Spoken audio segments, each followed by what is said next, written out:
Bonsoir à tous et bienvenue dans Smart Bourse. Smart Bourse, votre rendez-vous bourse 2 fois par jour en direct sur Bismart à 12h30. Tout d'abord, le point à la mi-journée durant une demi-heure pour décrypter les actualités et les enjeux donc à la mi-journée. Et le soir, la grande édition, 1 heure cette fois-ci pour revenir sur la séance du jour et décrypter les grands sujets et les grands enjeux du moment. À la une de cette séance boursière, les marchés européens continuent leur recul. Aujourd'hui, le CAC 40 perd 4,43%, le DAX perd plus de 3,5%, le FTSE lui perd 2,5% environ, un recul encore plus fort aujourd'hui que les jours précédents alors que la situation s'accentue en Ukraine. Les forces russes présentes sur le sol ukrainien se sont emparées de la centrale nucléaire de Zaporojie au sud-est du pays, la plus grande centrale nucléaire d'Europe devant laquelle un incendie s'est déclenché cette nuit à la suite de tirs russes, un incendie qui a depuis été maîtrisé. Une situation qui a fait dire hier à Emmanuel Macron suite à un coup de téléphone avec Vladimir Poutine que le pire est sûrement à venir et qui a fait dire à Boris Johnson cette nuit que les agissements, je cite, insouciants du président russe pouvaient désormais menacer la sécurité de l'Europe tout entière. Dans ce contexte, les investisseurs gardent tout de même un œil sur les indicateurs d'ordinaire suivis de près, même si ceux-ci passent au second plan en Europe. Notons tout de même que le Bureau of Labor Statistics constate une accélération surprise des créations d'emplois aux États-Unis le mois dernier. 678 000 emplois ont été créés contre 423 000 anticipés. Le taux de chômage aux États-Unis, lui, recule légèrement sur le mois de février de 0,2 points, tandis que le salaire moyen des Américains dans le secteur privé progresse moins que prévu sur le dernier mois. Est-ce un signal positif pour l'économie américaine alors que les entreprises peinent à recruter, ou est-ce que ces chiffres sont déjà caducs en lien avec l'incertitude liée à la guerre sur le sol ukrainien? Nous en parlerons dans Planète Marché dans quelques instants. Et puis dans Marché à thème, le dernier quart d'heure de Smart Bourse, nous reviendrons comme tous les premiers vendredis du mois sur un cas d'investissement, et en l'occurrence nous décortiquerons le cas d'investissement Shell à la lumière de la flambée des prix du pétrole récente. Smart Bourse, c'est parti, on se retrouve tout de suite avec Tendance, mon ami.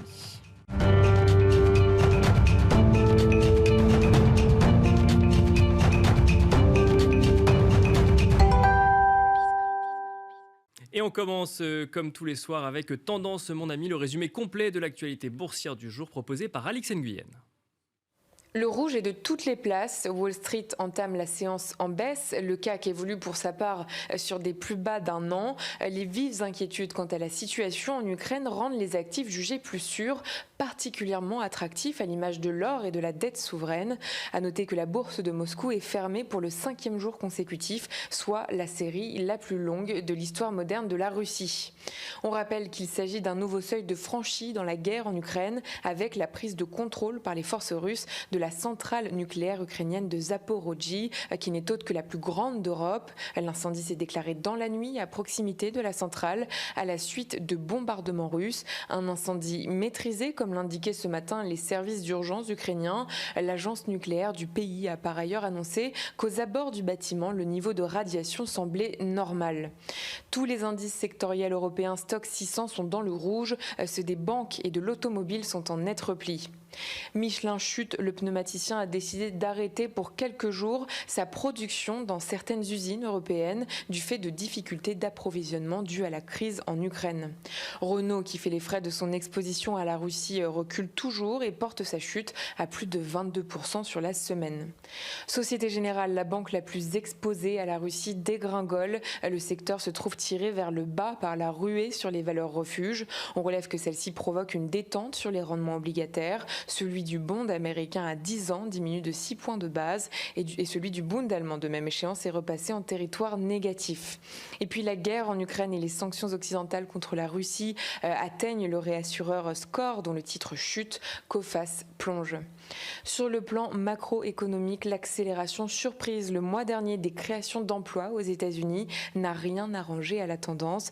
Ces dernières ont totalisé 678 000, une performance nettement supérieure aux attentes qui vient pour de bon entériner le scénario d'un relèvement de 25 points de base des taux directeurs de la Fed au sortir de sa réunion prévue dans 2 semaines.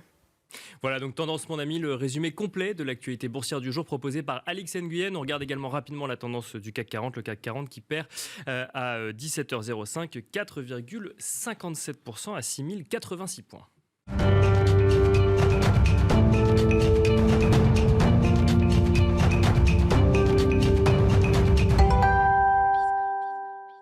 Et c'est parti pour Planète Marché, une quarantaine de minutes pour tenter de décrypter l'actualité incertaine et riche, une actualité politique, économique et surtout financière. Sur le plateau de Smart Bourse ce soir, nous avons le plaisir de recevoir 3 invités pour nous accompagner. Tout d'abord, Stéphane Déo, responsable de la stratégie chez Ostrum. Bonjour Stéphane Déo. Bonsoir. Bienvenue sur le plateau de Smart Bourse. Nous avons le plaisir de recevoir également Benoît Pelloal, stratégiste chez Vega IM. Bonsoir. Bonsoir. Et nous avons le plaisir de recevoir Alexandre Taïeb, gérant, analyste chez Sycomore AM. Bonsoir. Bonsoir Nicolas. Bonsoir Alexandre. Donc messieurs, je vous propose de commencer peut-être par une entrée en matière sur les marchés directement. On peut commencer avec vous, Stéphane Déo. On voit des marchés européens mais également américains depuis l'ouverture qui sont tous dans le rouge. On fait le lien évidemment avec la situation en Ukraine, avec les événements de cette nuit, mais si on prend un peu de recul, et notamment sur les marchés européens, on voit une baisse depuis le début de la semaine consécutive.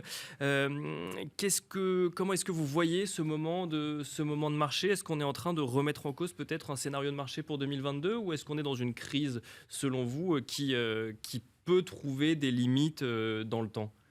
Ouais, je pense qu'il y a deux choses. Il y a les effets immédiats de la crise et puis les effets de long terme. Les effets immédiats, ils sont malheureusement assez clairs. C'est d'une part une croissance qui va en pâtir énormément.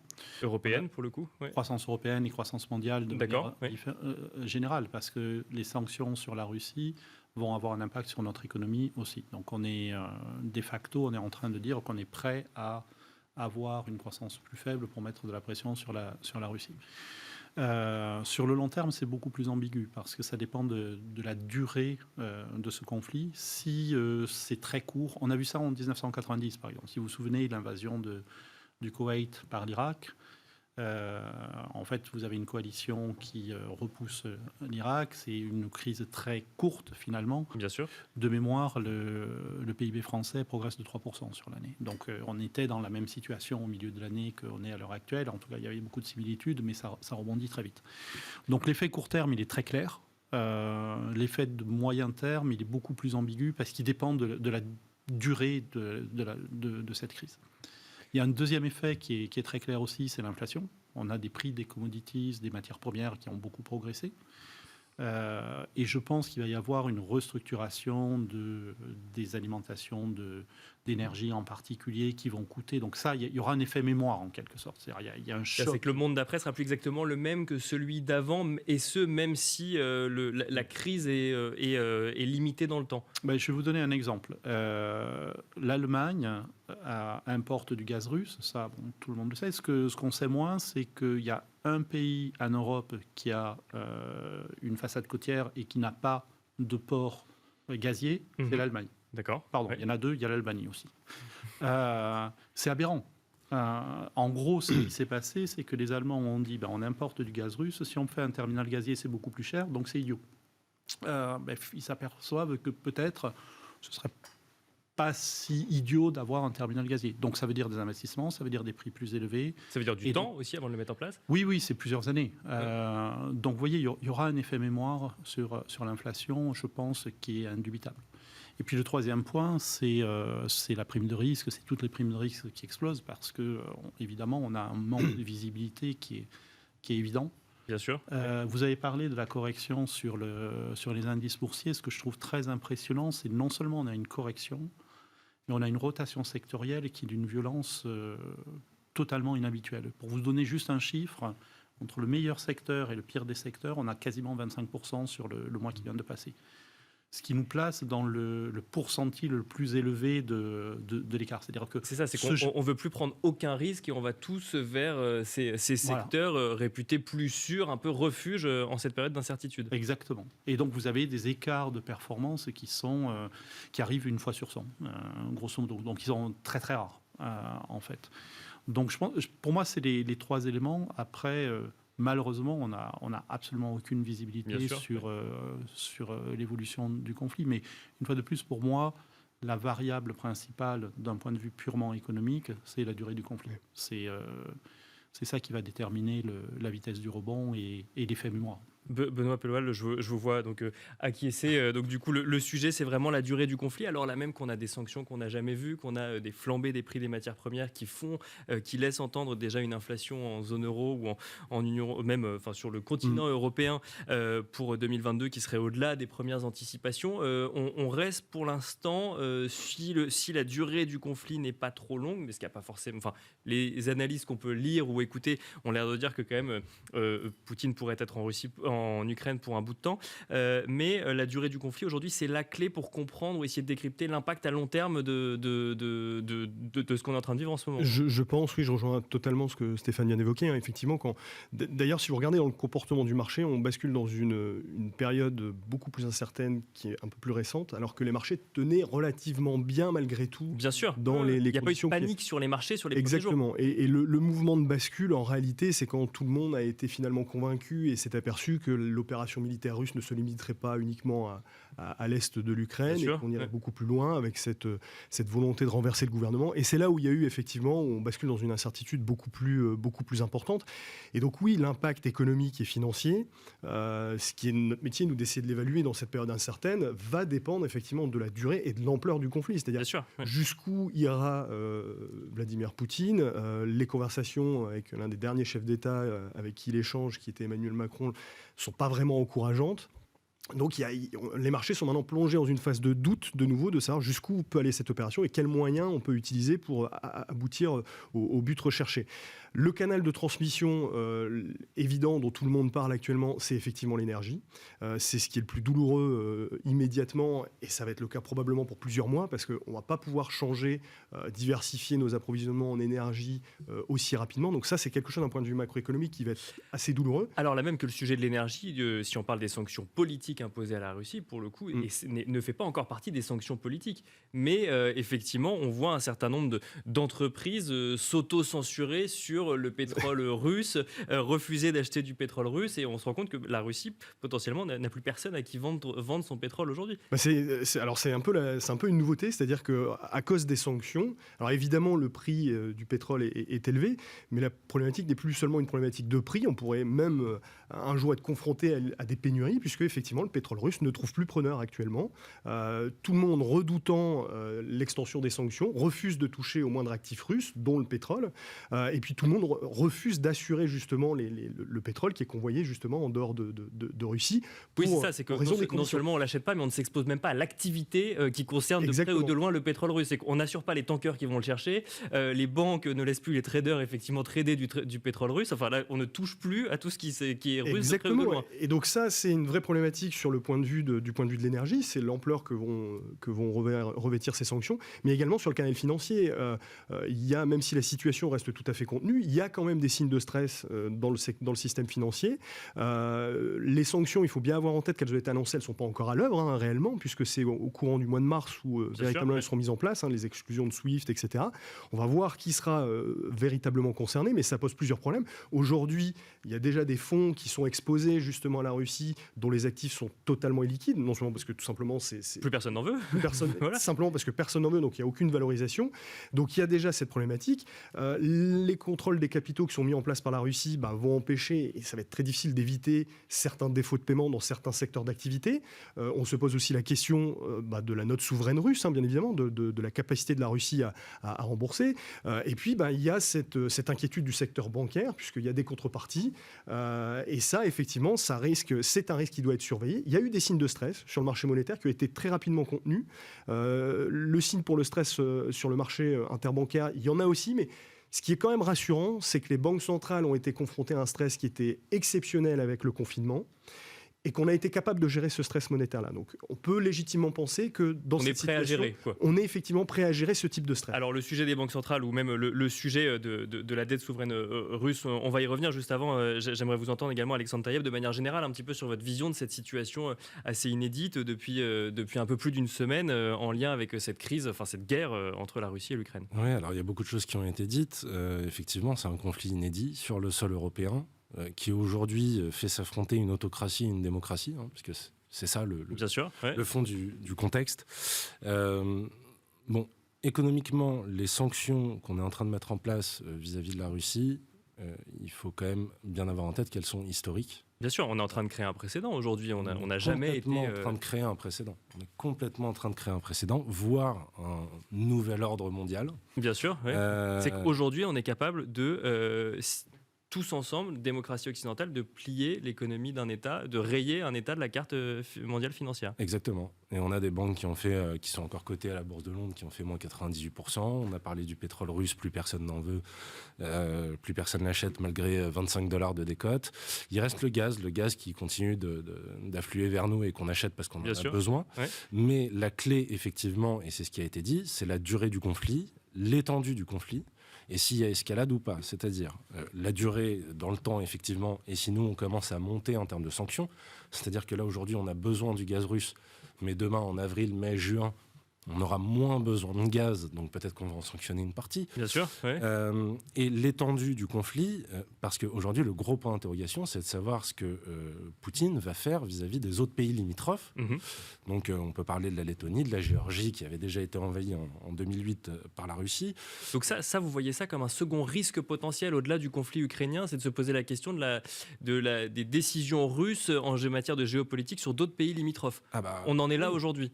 Quand on écoute la dernière intervention de Poutine qui nous dit je suis tchétchène, je suis russe, je suis toutes les nationalités qui composent la grande nation qui est la Russie, on peut se poser la question de où est-ce que ça s'arrête en fait. Bien sûr. Donc aujourd'hui c'est un vrai point d'inquiétude.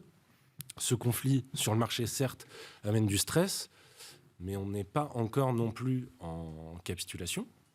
Et en fait, la question va être de savoir si le risque qu'on avait mentionné avant le conflit pour 2022, qui était le risque inflationniste, en fait, la question maintenant, c'est de savoir si cette inflation va dégénérer en récession. Bien sûr. Parce qu'on a parlé de donc là, on parle de récession. On ne parle pas de stagflation, on parle de récession. C'est le risque aujourd'hui. On parlait de stagflation. Aujourd'hui, il y a 3 jours, et là maintenant on parle de récession. D'accord.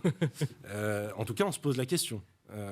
Donc, est-ce que c'est pour cette année ou l'année prochaine ou dans 2 ans peu importe, mais on peut se poser la question, puisque vous avez une inflation qui est extrêmement forte sur des dépenses qui sont subies. Surtout qu'il faut quand même rappeler que cette inflation en Europe, mais pas que, dépendait déjà de hausse de prix de l'énergie et que cette crise vient accentuer une tension sur les prix de l'énergie, donc alimenter l'inflation qui était déjà de la même manière qu'elle était alimentée en Europe. Alors, elle alimente les prix de l'énergie et les prix de l'alimentaire. Effectivement, avec notamment l'Ukraine, grand exportateur de blé, notamment. Et ça amène en fait un contexte qui peut dégénérer. Un exemple, alors même si c'est un peu plus loin pour le marché, il faut rappeler que le premier importateur de blé aujourd'hui, c'est l'Égypte, et qu'en 2011, le printemps arabe a commencé parce que c'était des gens qui avaient faim. Bien sûr. Donc attention au contexte géopolitique partout, aux possibilités de révolution. Donc ça, effectivement, c'est très négatif. Donc aujourd'hui, les prix qui augmentent, alors on avait une base déjà loyer, prix de l'immobilier, plus prix de l'énergie, plus prix de l'alimentaire, c'est que des dépenses qui sont subies. Est-ce que ça va ralentir la demande et la consommation et nous amener en décroissance ? Aujourd'hui, c'est un narratif sur le marché qui est en train de prendre un petit peu d'ampleur. Donc voilà, c'est un risque. Stéphane Déo, je reviens sur ce sujet de la croissance. Donc aujourd'hui, le vrai risque, c'est qu'alors qu'on sort de 2 ans de pandémie, qu'on a vu une année 2020 assez stressante au niveau de la croissance, et ensuite cette idée de reprise, là, l'idée, c'est que au niveau européen, mais de manière plus globale, et notamment sur un certain nombre d'économies émergentes, on pourrait avoir un frein, voire un arrêt net de cette croissance, alors là même que l'idée est de la soutenir après le stress pandémique. Oui, c'est à peu près. On est à peu près sûr qu'on va avoir un ralentissement. Pour revenir sur l'inflation, si vous regardez les salaires réels, d'après mes calculs, on est à moins de 3,5. Donc ça veut dire que votre revenu a baissé de 3,5% en termes réels par rapport à l'année dernière. Je rappelle que la consommation, c'est à peu près les 2/3 du PIB, grosso modo. Donc si votre revenu baisse sur les 2/3 du PIB, c'est pas un très très bon signe. L'autre partie... Mais d'ailleurs, la BCE elle-même estime que... Alors, ils appellent ça des calculs de quanta pour le moment, mais Philippe Lane estime que la crise en Ukraine pourrait affecter la croissance de la zone euro de 0,3 à 0,4 points. Bon, c'était il y a quelques jours. Ça peut peut-être évoluer depuis. On parle de récession depuis, mais Oui, 0,3, 0... Si on fait 0,3, 0,4, je pense qu'on pourra ouvrir le champagne. D'accord, c'est une prévision très optimiste, 0,3, 0,4. Oui. Ou alors, il faut vraiment que la crise ukrainienne s'arrête cet après-midi et qu'on oublie tout ça. Non, je pense que l'impact sera beaucoup plus fort. Après, les prévisions de croissance avant la crise étaient entre 3 et 4. D'accord. Ouais. Donc, il faut aussi garder ça à l'esprit. On n'est pas forcément en récession. Par contre, il y aura forcément un tassement de la croissance qui sera très, très marqué.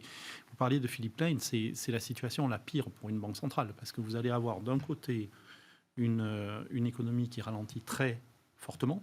Donc il faut l'aider, il faut baisser les taux, il faut la soutenir. Et de l'autre côté, vous avez une inflation qui explose et qui peut créer des effets de second rang. Et donc il faut absolument resserrer la politique monétaire.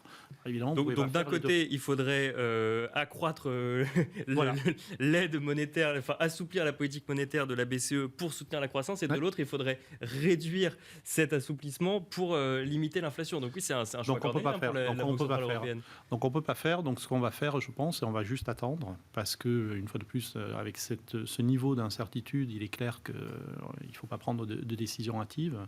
Et donc je pense que la régulation du cycle va incomber une fois de plus au budget. Et très certainement, on va avoir, alors je ne sais pas s'il faut ressortir du chapeau le quoi qu'il en coûte, mais très clairement, on va avoir des budgets qui vont être obligés de soutenir l'activité. Et là aussi, je suis désolé de revenir de radoter, mais ça dépend de la taille et de la durée du conflit. Bien sûr. Oui. Je pense que la variable d'ajustement, ce sera, comme ça a été pendant le Covid, très largement le budget de l'État. Non, mais c'est intéressant, ça veut dire que la Banque Centrale Européenne, ce que vous dites, qui d'ailleurs se réunit la semaine prochaine, est pieds et poings liés par rapport à la situation actuelle, ne peut pas faire un pas ni dans un sens ni dans l'autre, c'est ce que vous nous dites. Il faut faire attention, parce que si vous regardez ce qui s'est passé cette semaine, on a eu deux informations. La première, c'est la Banque du Canada qui a monté ses taux de 25 BP. Donc on continue. Il y a quand même un problème d'inflation fondamentale qui est très important. Et deuxième information, c'est Powell, qui est le gouverneur de la Fed, qui nous a dit non, mais moi je vais monter les taux de 25 BP. Donc il y a toujours cette tendance au resserrement. Et je pense que fondamentalement, on a un vrai sujet d'inflation qui s'installe petit à petit. Alors, il faut faire attention. Mais alors, ça, c'est sur le sol nord-américain. Oui. Là, la BCE, pour le coup, sur le sol européen, a peut-être des enjeux différents. Effectivement, il y a le sujet de l'inflation, mais elle est sur le sol où se déroule le conflit actuellement. Donc, on est beaucoup plus impacté d'un point de vue de croissance. Et donc, je pense que ce qui est en train de se passer, c'est qu'en Amérique du Nord, on continue sur la tendance où on était, de manière prudente. En Europe, effectivement, on va faire une pause, on va attendre un petit peu avant de resserrer la politique monétaire. Avant de reprendre cette même dynamique. D'accord. Voilà. Ouais. Mais il est très peu probable, à mon avis, que la politique monétaire puisse vraiment nous aider. Enfin, on n'a pas un problème de taux d'intérêt trop élevé. Vous l'avez dit tout à l'heure. On a un problème d'incertitude géopolitique. Voilà, le bund est en négatif. Il n'y a pas grand-chose que vous puissiez faire, si ce n'est s'assurer que les marchés fonctionnent correctement. Donc, la variable d'ajustement, pour moi, c'est plutôt le budget. Benoît Peloal, je vous voyais réagir, et notamment sur le sujet que la solution serait budgétaire et non pas monétaire. Oui, on a eu tendance à chaque fois se tourner vers les banques centrales pour régler tous les problèmes, et il s'avère que là... Mais il faut dire qu'on prend l'habitude avec le temps. En tout cas, sur cette problématique, et c'est vrai, je rejoins ce qui vient d'être dit, aux États-Unis, on est dans une problématique d'inflation où elle commence à être auto-entretenue. Il y a de l'inflation salariale qui se généralise, etc. Il y a une dimension, une composante surchauffe d'une économie qui tourne bien, qui justifie de resserrer en partie la politique monétaire, même si je reste assez convaincu qu'on n'ira pas au bout de ce que déclare la Fed, à cause du ralentissement, pour tout un tas de raisons. Alors, en Europe, c'est beaucoup plus compliqué. Oui, alors l'Europe, puis après on reviendra sur la Fed, effectivement. En Europe, c'est très compliqué, puisque en réalité, c'est le pire des scénarios pour une banque centrale. C'est-à-dire que la Banque centrale européenne ne pourra pas faire grand-chose. Remonter les taux n'impactera finalement assez peu l'inflation en zone euro, puisqu'elle vient essentiellement des matières premières. Et en réalité, effectivement, le seul risque, c'est plutôt de précipiter la récession plus rapidement. Donc, c'est véritablement un choix qui est extrêmement difficile. Et effectivement, la porte de sortie, c'est plutôt le budget. Nous, ce qu'on voit, c'est effectivement une Banque centrale européenne qui va rester plutôt accommodante, justement, compte tenu du risque sur la croissance, compte tenu du fait aussi que étant donné que c'est le budgétaire à travers des mécanismes pour mitiger justement l'impact négatif sur la destruction de pouvoir d'achat du prix des matières premières. Il ne faut pas oublier qu'on parle beaucoup de l'Allemagne, de l'Autriche, sont très exposés. L'Italie est un des pays les plus exposés aux importations d'énergie à la Russie. D'accord. Sauf que l'Italie, elle n'a pas les marges budgétaires de l'Allemagne ou d'autres pays du nord de l'Europe. Donc très clairement, si on a un effet de ciseau de prix matières premières élevés et une politique monétaire qui se restreint en zone euro, l'Italie, très rapidement, se retrouvera en difficulté. Donc nous, on pense que justement, la BCE a plutôt accompagné, restera plutôt accommodante et accompagner les mesures budgétaires qui vont essayer de gérer la situation énergétique. Oui, c'est vrai qu'il ne faut pas oublier les différences économiques. On parle de l'Union européenne, mais la réalité économique n'est pas la même pour tous les pays au sein de l'Union européenne. Je reviens sur la Fed rapidement, parce que là, donc, effectivement, le sujet est très complexe pour la Banque centrale. Donc, Powell a annoncé que globalement, on devrait avoir une hausse de taux de 25 points de base. On a le rapport sur l'emploi donc, du mois de février qui vient de sortir, qui va plutôt dans le bon sens, c'est-à-dire qu'on voit plus de création d'emplois que prévu, on voit des salaires qui progressent moins que prévu, le chômage qui recule un petit peu. Est-ce que la Fed est si éloignée de ça, de la préoccupation ukrainienne, et peut continuer à monter ses taux sans se préoccuper du sujet russe-ukrainien ? Alors, pour le moment, globalement, non. Très clairement, c'est une situation qui va être suivie aussi de près par la Fed, et ça aura un impact. C'est clairement un impact moins important que la zone euro. Nous, dans le scénario, on pense justement que les événements en Ukraine ne vont pas spécialement impacter ce début de resserrement monétaire aux États-Unis, parce qu'il y a cette composante de généralisation de hausse des salaires aux États-Unis qu'il faut effectivement combattre. On voit que les anticipations à long terme d'inflation ont un petit peu remonté, et c'est justement ça le boulot fondamental de la Banque centrale, de la Fed. Mais ensuite, ils ne sont pas non plus à l'abri de cette composante extrêmement importante, de par la crise Covid et maintenant de cette problématique énergétique, de l'inflation qui vient de l'offre. Et c'est pour ça, nous, on est assez convaincus que le scénario, c'est que une première partie sera réalisée de ce resserrement monétaire, mais que dès lors où la croissance va ralentir plus significativement, parce que Stéphane évoquait la destruction de pouvoir d'achat en Europe, on a la même chose aux États-Unis, ça fait 11 mois où on détruit chaque mois du pouvoir d'achat pour les ménages américains. Mécaniquement, ça aura un impact sur la croissance, sur la consommation à un moment ou à un autre. Bien sûr, ouais. Et donc ça, c'est quelque chose qui sera progressivement pris en compte. Et quand on regarde les derniers événements, c'est ce que le marché semble jouer, puisque quand on regarde, on était quasiment à attendre 6 ou 7 hausses de taux de la part de la Fed. On est revenu sur un scénario un peu plus raisonnable. Et ce qui est assez intéressant, c'est que quand on regarde les courbes, justement, de ce qui est attendu, on s'aperçoit que c'est un resserrement monétaire qui va être effectué au début, mais qui s'arrête plus tôt que ce que veut faire la Fed dans les dots. D'accord. Et le marché laisse entendre que la Fed serait même appelée à détendre sa politique monétaire en fin d'exercice. Donc ça, c'est typiquement le signe qu'on redoute l'erreur de politique monétaire, ou que la croissance... Oui, on ne veut pas aller trop vite. D'accord. Exactement. Et donc nous, ça laisse entendre que la Fed, au début, va entamer ce resserrement monétaire comme prévu, mais qu'à un moment donné, elle prendra en compte cette variable et aura un discours qui sera un peu plus accommodant. Alors j'aimerais bien revenir sur les sanctions, mais juste avant, j'aimerais vous entendre, Alexandre Taïeb, également sur ce sujet de Banque centrale. Alors beaucoup de choses ont été dites. Est-ce que votre scénario chez Sycomore AM correspond à ce qu'on a entendu sur le sujet Banque centrale ? Alors oui, déjà sur le fait que la problématique, elle est plus budgétaire que monétaire aujourd'hui, ça c'est clair. Et Powell l'a dit, il n'a pas fait que cette annonce de 25 points de base. On lui a posé la question au Sénat. Il répond qu'il ne veut pas faire de politique budgétaire, mais si l'État doit s'endetter plus, s'il a besoin de son soutien, il sera là, mais pour l'instant, il ne fait pas de politique budgétaire. Il explique bien que c'est le nœud du problème. La façon dont je résumerai la situation de la Fed, c'est que si elle veut effectivement faire son cycle de hausse de taux, il faut qu'elle commence à se dépêcher. D'accord. Je suis assez surpris qu'elle fasse que 25 points de base maintenant, au moment où toutes les cases sont globalement cochées entre ces trois mandats, inflation, croissance et emploi. Les trois sont quand même assez forts, le marché de l'emploi est plutôt resserré, donc c'est l'occasion de le faire. Ce qui amène le conflit en plus, c'est effectivement un impact qui est secondaire mais néanmoins important pour la Fed, c'est le renchérissement du dollar. En plus de l'inflation qu'on voit sur les matières premières. Et on voit d'ailleurs l'euro-dollar qui est passé sous les indices C'est pour la première fois depuis, je ne sais plus quelle année. Depuis mai 2020, je crois. C'est ça.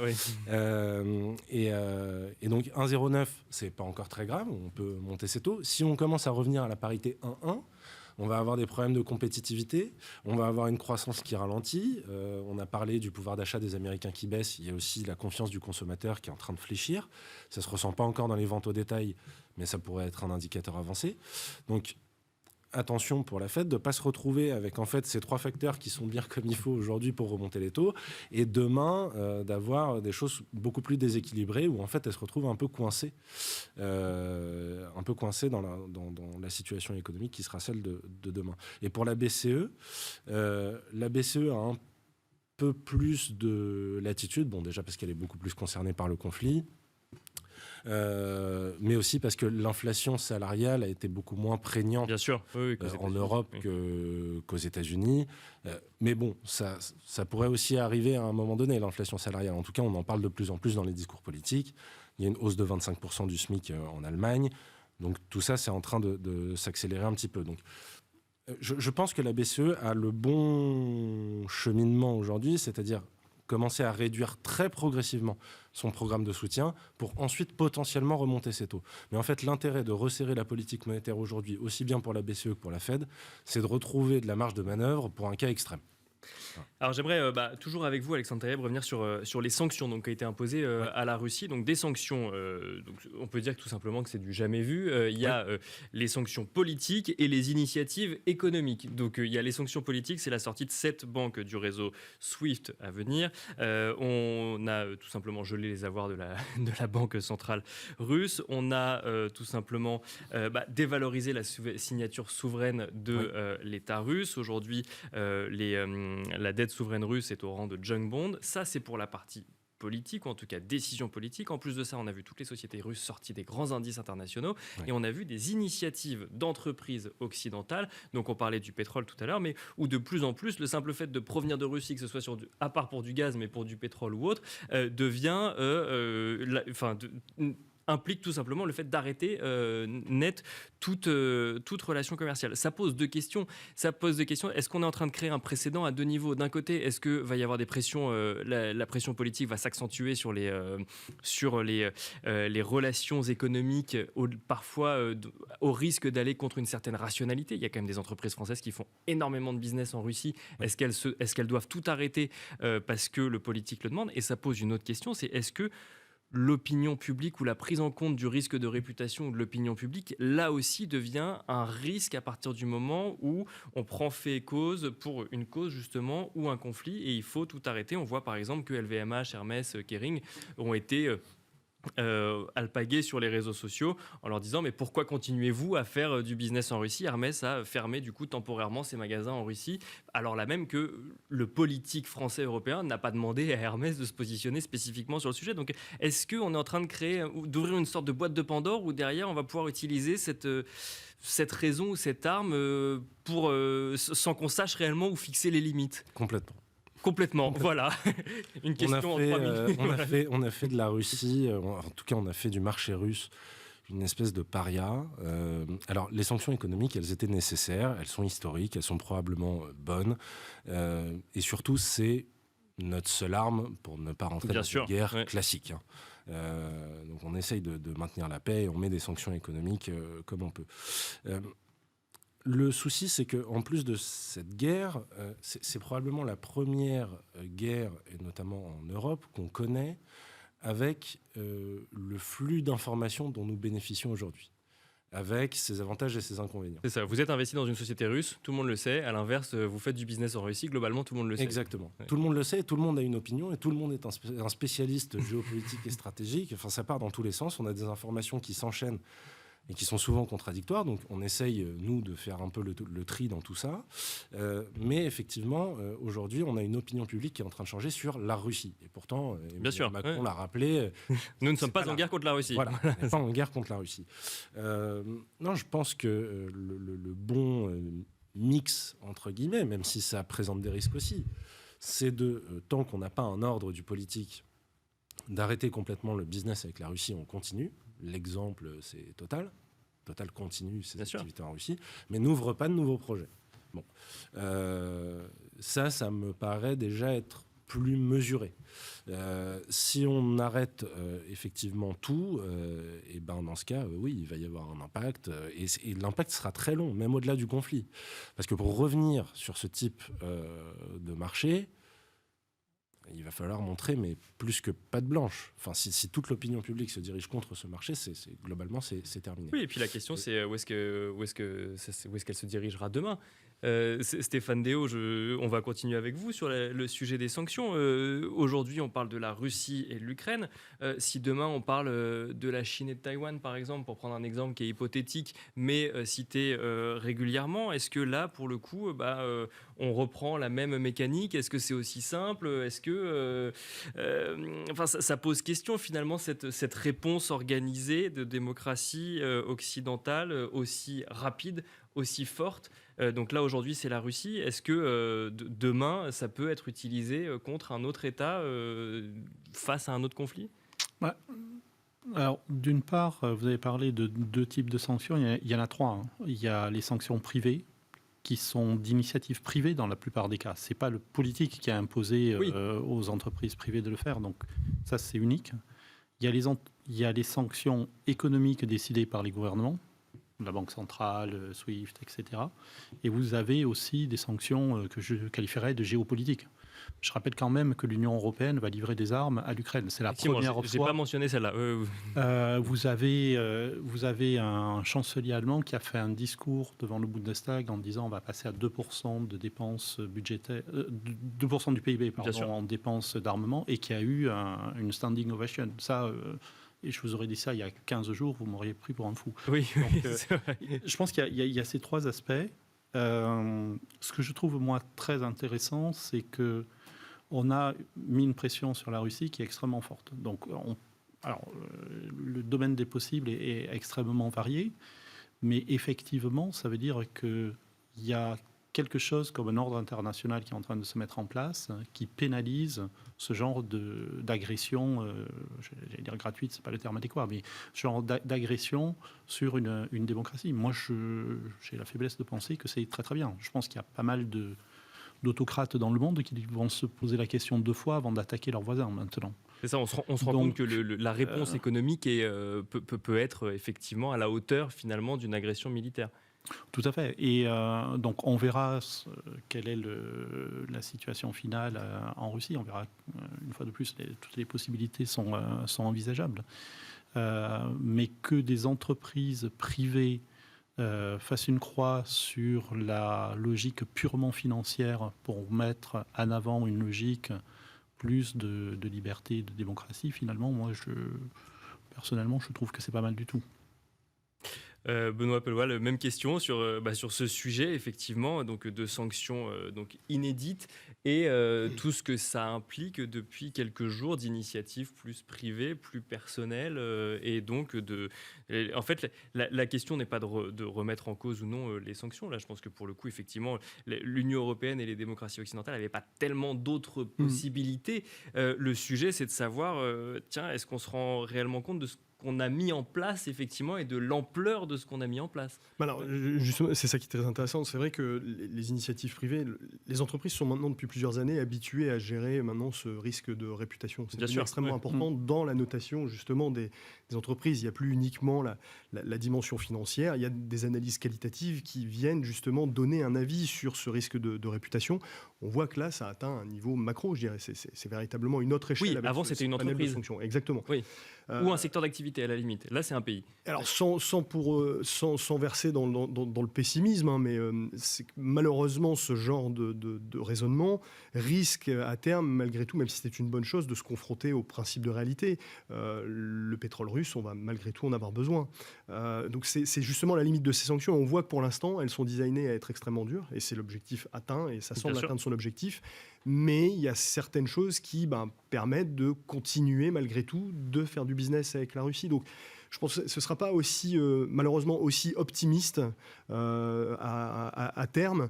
On le voit bien d'ailleurs sur la transition énergétique. En réalité, si peut-être ce qui se passe là, à très long terme, c'est une très bonne chose parce qu'on va, grâce aux énergies renouvelables, avoir plus d'indépendance énergétique. On voit qu'à très court terme, on va malheureusement s'asseoir dessus. La question à court terme, c'est où est-ce qu'on va trouver plus de pétrole, alors que la question à long terme, c'est comment est-ce qu'on peut utiliser moins de pétrole. Exactement. Donc du coup, ces principes-là sont effectivement tout à fait louables et de plus en plus pertinents pertinent en termes de conséquences financières. Et les entreprises le maîtrisent déjà très bien depuis longtemps, cet exercice. Mais il y a le principe de réalité à terme qui vient tempérer et qui constitue une limite malgré tout assez importante à cette extension du domaine, je dirais, un peu de la morale dans l'analyse des marchés, quoi. Bon, il nous reste quelques minutes. Je vous propose de faire un petit tour. On va commencer avec vous, Alexandre Taïeb. Comment est-ce qu'on navigue en eau trouble début mars 2022 en matière d'investissement? On attend de voir ce qui va se passer ou au contraire, il y a des arbitrages stratégiques? En allocation, il y a quand même des choses qui sont très, très identifiées, c'est-à-dire l'accélération de l'inflation. Donc, j'ai plutôt eu tendance à augmenter mes positions sur les obligations indexées à inflation, pardon. Les matières premières également, qui progressent très fortement. Et puis, en action, c'est Stéphane qui en a parlé, on a vu une rotation sectorielle très très forte, où le marché passe complètement en défensif, ce qui casse l'histoire qu'on s'était racontée sur enfin le retour de la value avec le resserrement de politique monétaire, etc.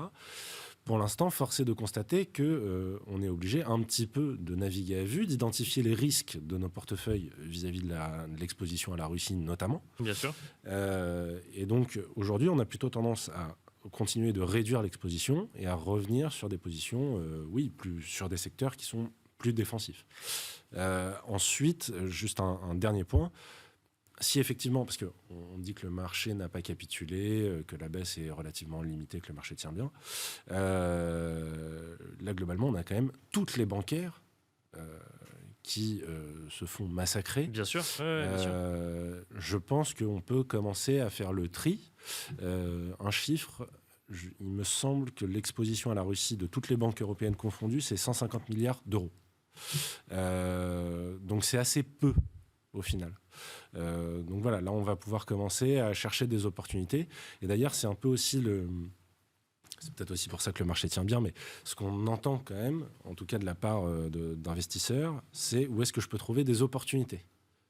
On a moins tendance à parler de risques, alors que il y a quand même une guerre qui plane au-dessus de nous, que d'opportunités. Donc voilà, il y a peut-être des secteurs où on peut commencer à regarder pour un éventuel repositionnement. Stéphane Déo, même question. Comment est-ce qu'on navigue entre risques et opportunités dans cette incertitude? Pour l'instant, nous, on est extrêmement prudents parce que ce qui va se passer dans les heures, dans les jours ou dans les semaines qui viennent dépend de ce qui va se passer en Ukraine. Et personne n'est capable de prévoir ça. Donc, je pense qu'il ne faut pas... un bon trader, c'est quelqu'un qui sait aussi de temps en temps ne pas trader quand l'incertitude est trop élevée et qu'on ne sait pas prévoir. Sinon, c'est du casino pur et dur. Donc, ce n'est pas le moment de prendre des positions très marquées, sauf si vous avez un téléphone direct avec M. Poutine, mais bon, ça, c'est pas notre cas. Par contre, là où je rejoins ce qui a été dit, c'est qu'on commence à voir ce qu'on appelle dans notre jargon du bottom fishing. C'est-à-dire que vous allez pêcher au fond du lac parce qu'effectivement, il y a certaines valeurs qui ont probablement été pénalisées de manière indue. En fait, ce qu'on voit, c'est en structure de marché, c'est quelque chose d'assez classique. Quand vous avez la bourse qui baisse, vous avez souvent des grands investisseurs qui utilisent par exemple des ETF ou autres pour exprimer leur vue. Et donc, ils vendent de tout en même temps, sans discriminer. Et on le voit, je passe les détails techniques, mais on le voit depuis quelques jours. Ça veut dire que, par exemple, sur les bancaires, vous avez toutes les bancaires qui ont été massacrées sans discrimination qui aurait pu être plus fine. Donc, je pense que pour des investisseurs un petit peu plus fins, il y a quand même des opportunités maintenant qui commencent à apparaître petit à petit. Et on finit avec vous, Benoît Peloal, même question sur les choix, les stratégies dans des périodes un peu troubles au niveau politique. Non, mais on a toujours une poche de cash qui reste relativement abondante parce que l'incertitude est extrêmement importante sur le très court terme et effectivement tant qu'on n'y voit pas un peu plus clair sur les objectifs au final de cette opération en Ukraine, c'est très difficile de faire quelque chose. On était dans un process de regarder justement des dossiers qui étaient de bonne qualité et qui avaient largement souffert avant, notamment de par cette crainte de voir les taux remonter et donc ces thématiques qui étaient de bonne qualité à multiples élevés, qui avaient beaucoup corrigé, on commence à regarder. Le process est un peu interrompu compte tenu de l'incertitude, mais je pense que c'est plutôt de ce côté-là on va commencer à regarder. On était dans une configuration avant ça qui était difficilement tenable, où cette rotation value elle est très différente de celle de l'année dernière. En réalité, il n'y a que le pétrole qui tire cette rotation value, un peu les financières, c'est déjà beaucoup moins le cas avec les financières. Il n'y a plus que le pétrole qui tire cette rotation value. C'est quelque chose de très suspect. Nous, on pense qu'à terme, avec un cycle qui ralentit, c'est plutôt les business models de qualité, dont la valorisation a pas mal été corrigée, qui vont nous intéresser, je pense. Très rapidement, c'est le retour du stock picking, finalement, si je comprends bien, ou c'est encore un peu tôt pour le dire? C'est encore un peu tôt. Je pense que c'est encore un peu tôt pour le stock picking. Pour l'instant, c'est vraiment l'incertitude macro et géopolitique qui guide les choix pour le moment. Ouais. Merci beaucoup Benoît Peloal. Je rappelle que vous êtes stratégiste chez Vega IM. Merci également Alexandre Taïeb, gérant analyste chez Sycomore AM. Et merci Stéphane Déo, responsable de la stratégie chez Ostrum. Et quant à nous, on se retrouve tout de suite. On se retrouve dans quelques instants.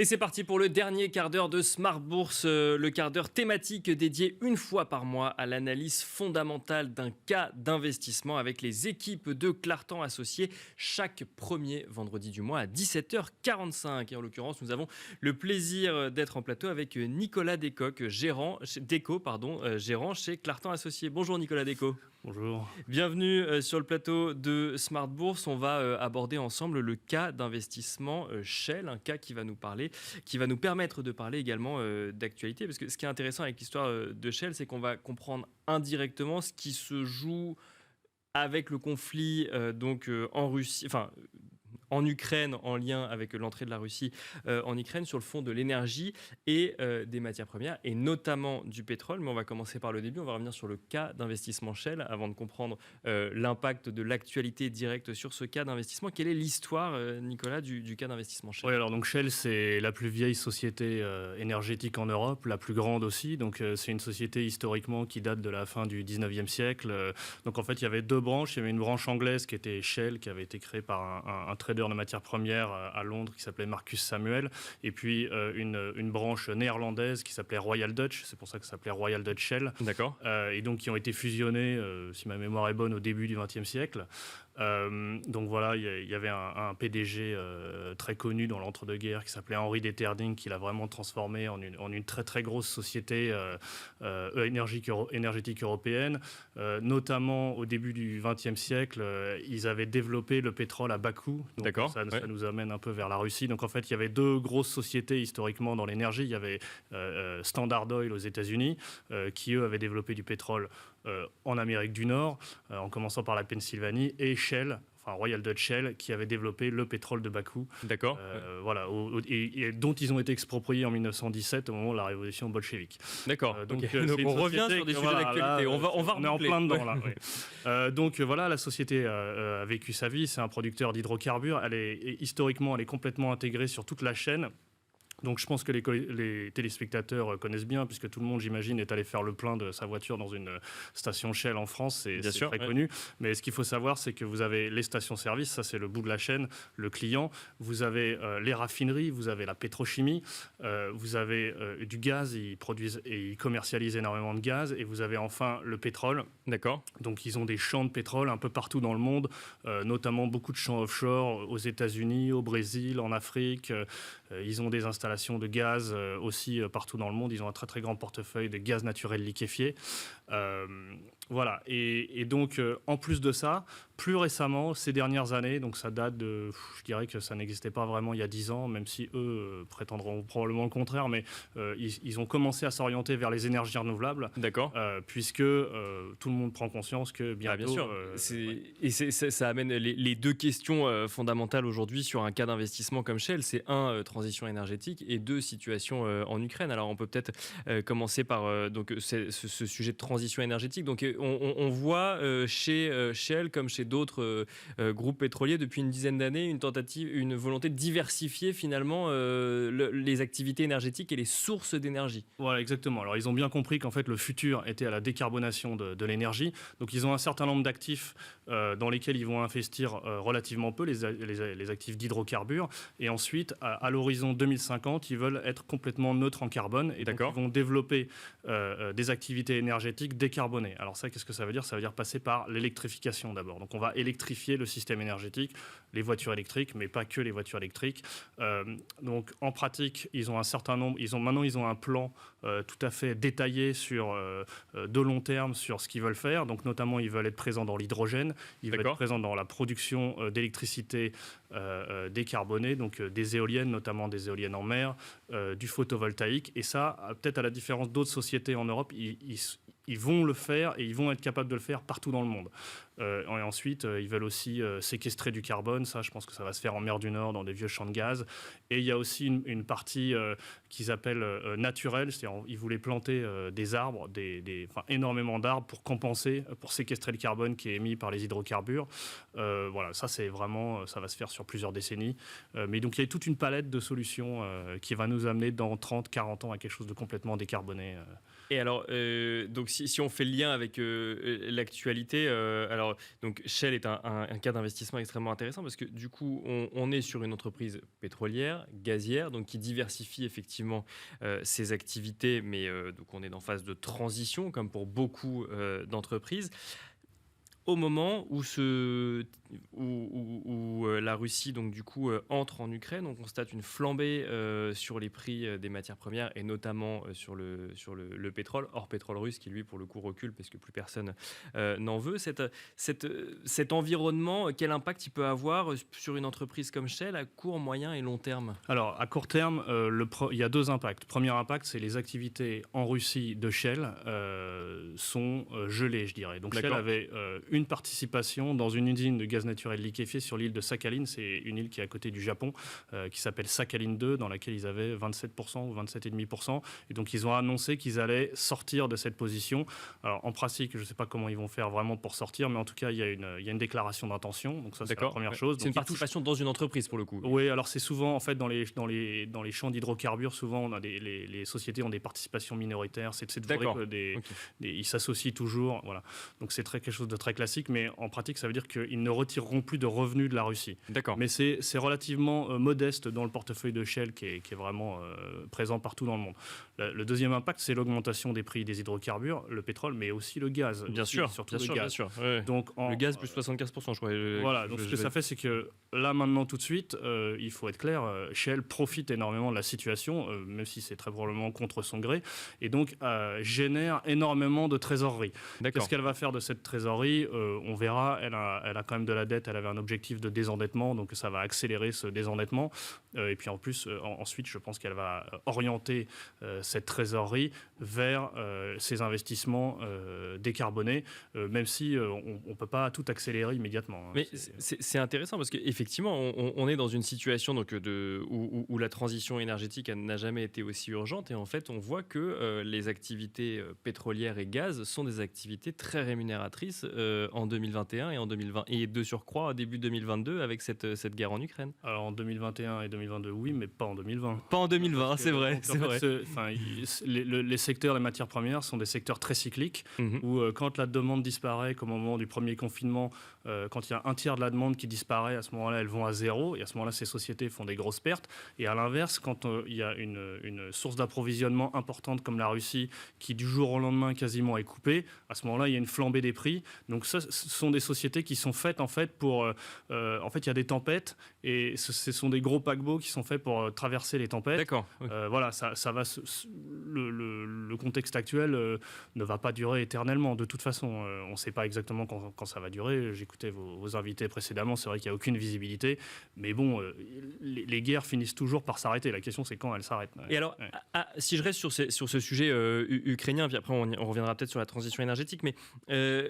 à long terme, des hausses de prix du baril du pétrole aussi importantes qui, d'ailleurs, on est aux alentours de... on est allé jusqu'à 120, on est redescendu un petit peu, on est aux alentours de 112, je crois, actuellement. Il y en a qui parlent d'aller jusqu'à 150, même parfois d'autres plus. Ça veut dire que, est-ce qu'à long terme, mécaniquement, ça peut casser une certaine demande de gens qui ne pourraient plus acheter de barils de pétrole et qui, du coup, se tourneraient vers d'autres énergies ? Alors, à long terme, oui, à long long terme, si on augmente massivement si les prix du pétrole augmentent, c'est-à-dire vont à un niveau de destruction de demande, oui, ça va casser la demande. Et ça va casser la demande, il y aura un impact durable, ça c'est clair.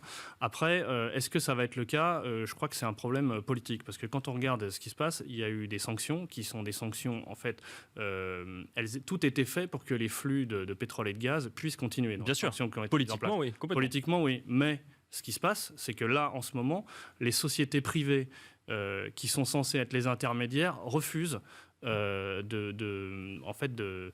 refuse de trader avec la Russie. Et je comprends, moi je ferais exactement la même chose parce que personne, on parlait de risque de réputation, personne, aucune société, certainement pas Shell, et certainement pas Total ou BP, ne veut laisser l'impression au monde entier et en particulier à ses clients qu'elle participe à l'effort de guerre russe. C'est pas possible. Donc ce qui est en train de se passer, c'est que personne ne veut être contrepartie des sociétés russes qui vendent ces barils, même si c'est autorisé par les sanctions.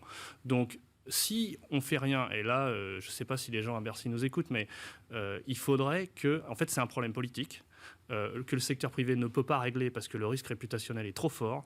Et si on veut que les barils russes continuent à arriver en Europe et que le gaz russe continue à arriver en Europe, il faut que l'État intervienne et que l'État soit intermédiaire.